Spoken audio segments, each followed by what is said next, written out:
Below 404 Boxing and more. Shout out to the LDBC. Want to get me a quick one in this morning. Want to talk about this Wilder Fury fight.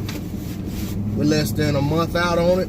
A little more than, I'd say a little over 4 weeks left.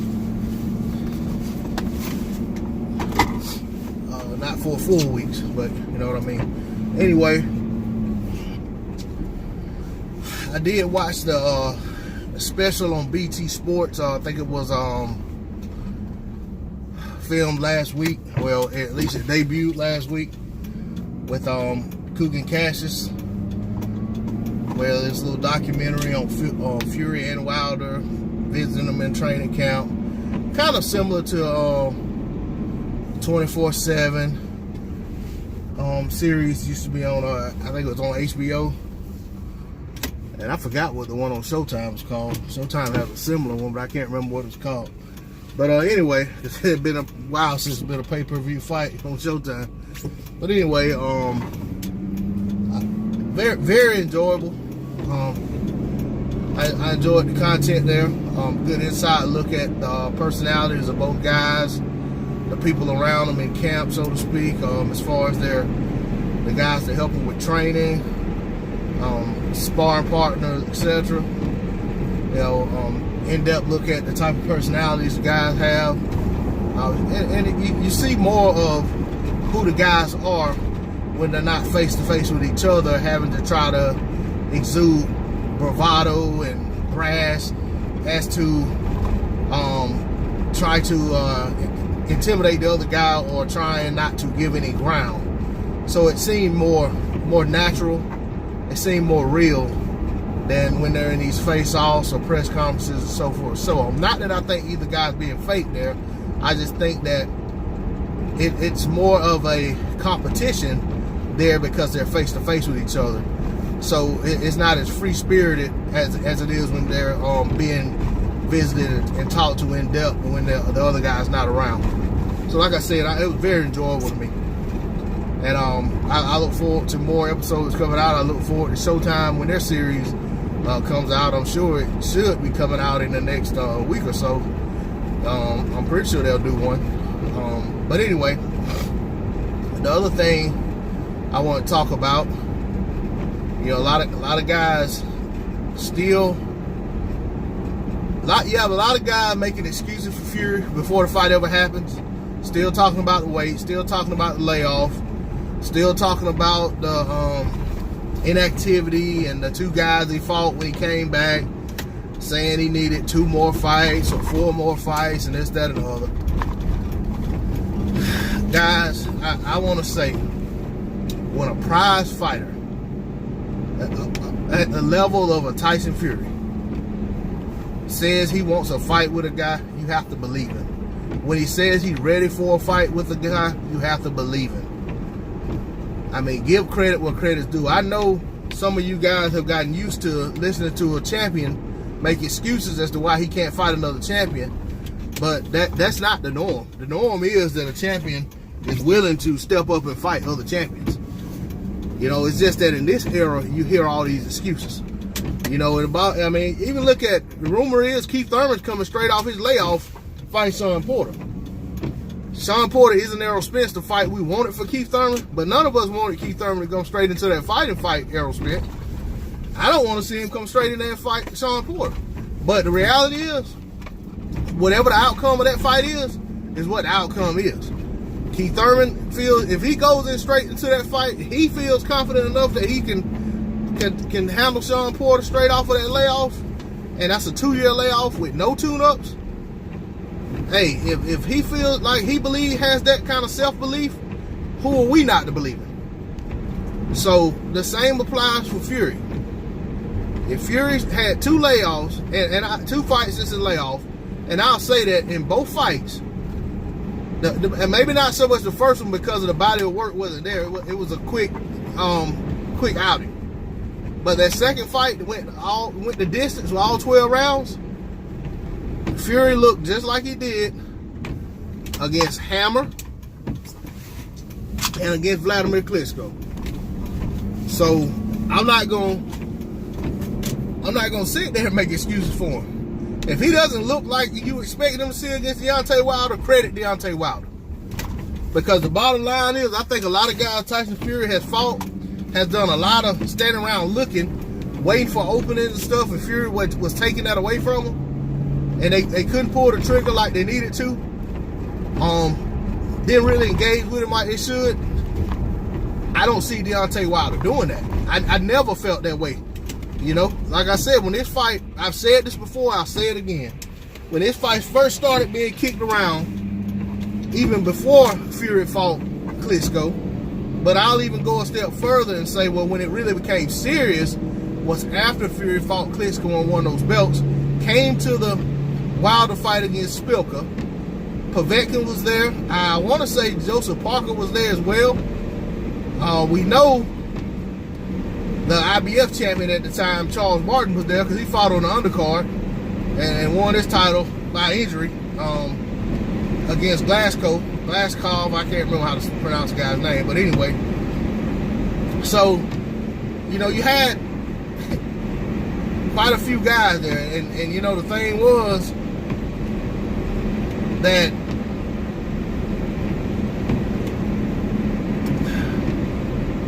you had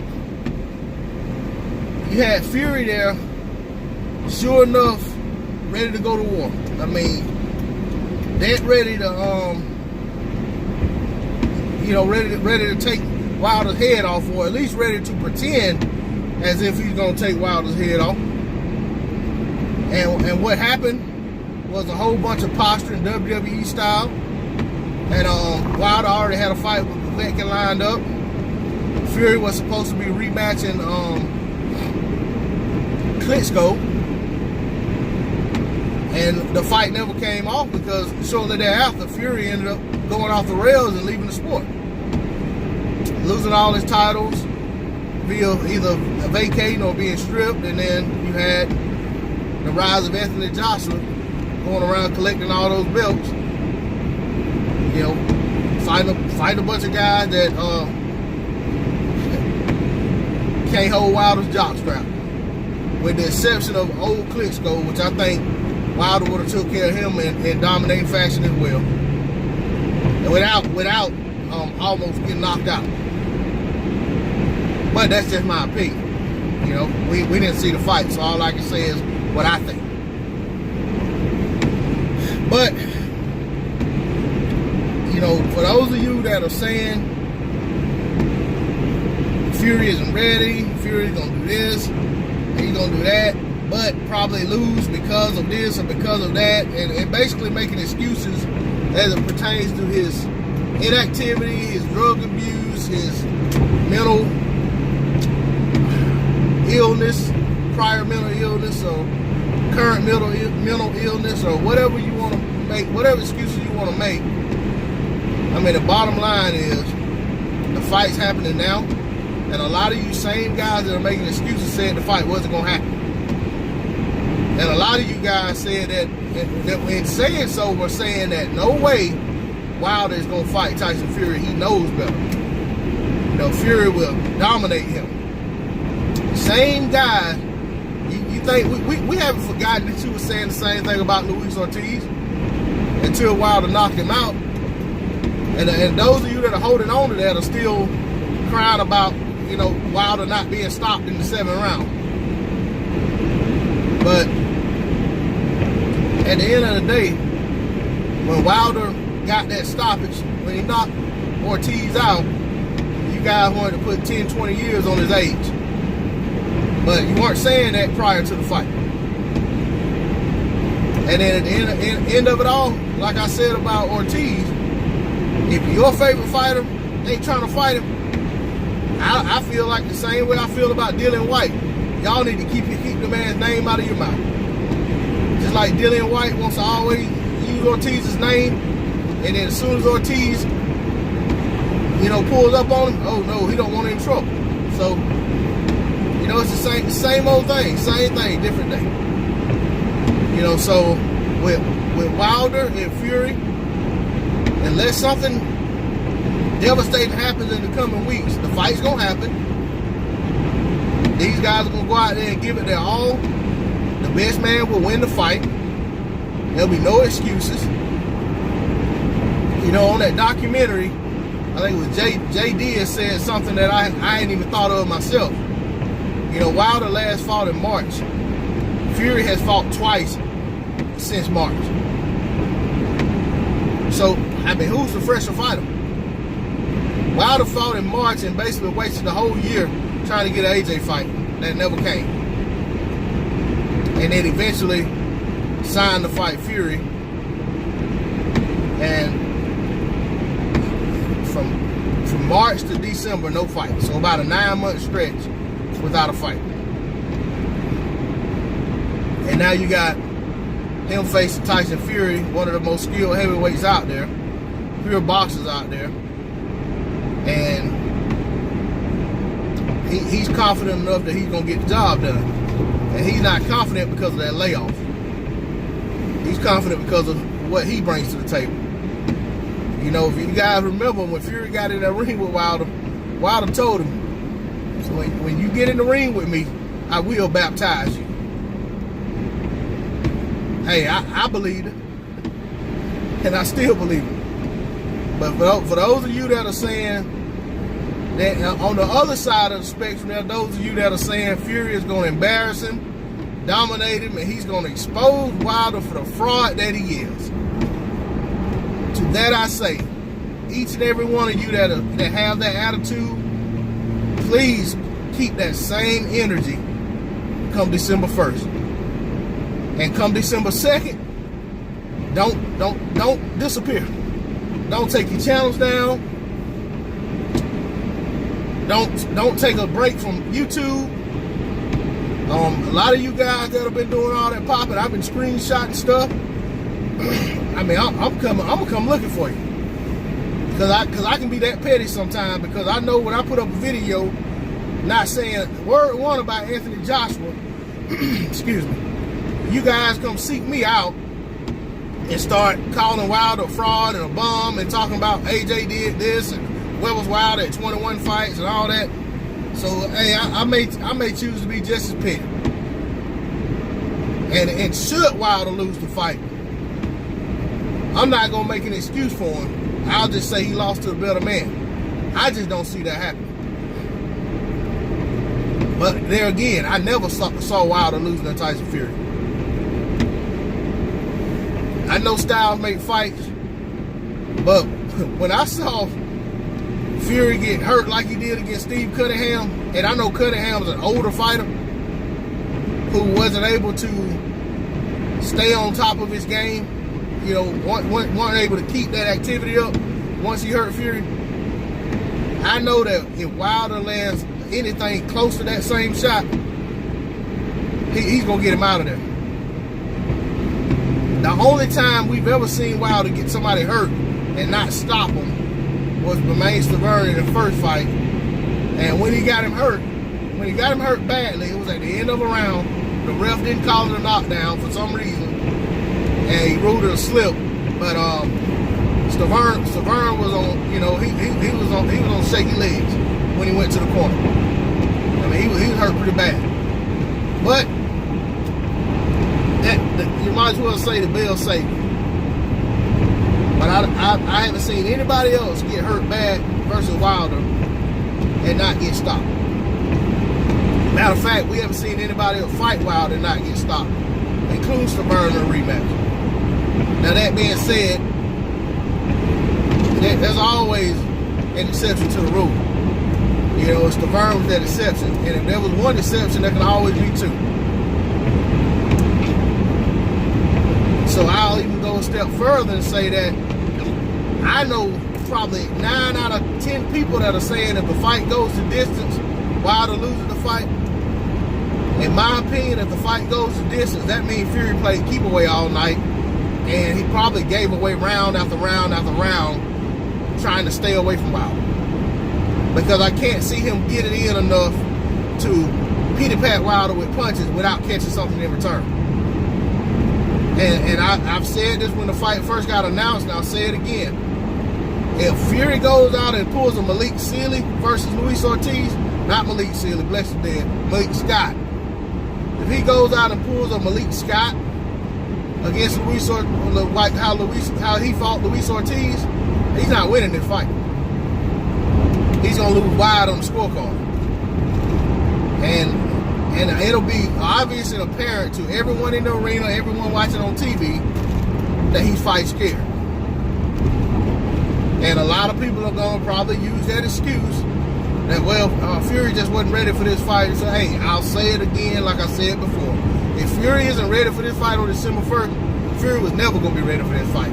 I don't care if he had 10 tune-up fights. I don't care if he never went away from the sport. I don't care if he fought Wilder straight off the heels of that Vlad win. Styles make fights. Wilder is a style that is all wrong for Fury. That's my opinion. I think that's going to hold true on December 1st. I will say I'm excited for the fight regardless of what the outcome is. I have much respect to both combatants for having the courage to get in the ring with one another. Fury is not an easy fight for anybody. Wilder is not an easy fight for anybody. These guys both could have had safer fights. They're daring to be great. They're both trying to build up their brand. They both want to be big-time boxing stars. And the only way to really cross over and to really transcend on a certain level is to be fighting the best guys out there to fight. So I'm glad to see this fight going down. I would love to have seen this fight 2 years ago, 3 years ago, whenever it was Fury beat Klitschko. I'd love to have seen this fight on the heels of that fight. Do I think it would have been a closer fight then? I don't know.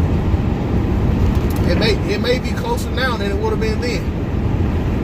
The outcome is going to be whatever the outcome is going to be. And I'm not going to, regardless of what the outcome is, I'm not going to say, well, it would have been a different outcome back then.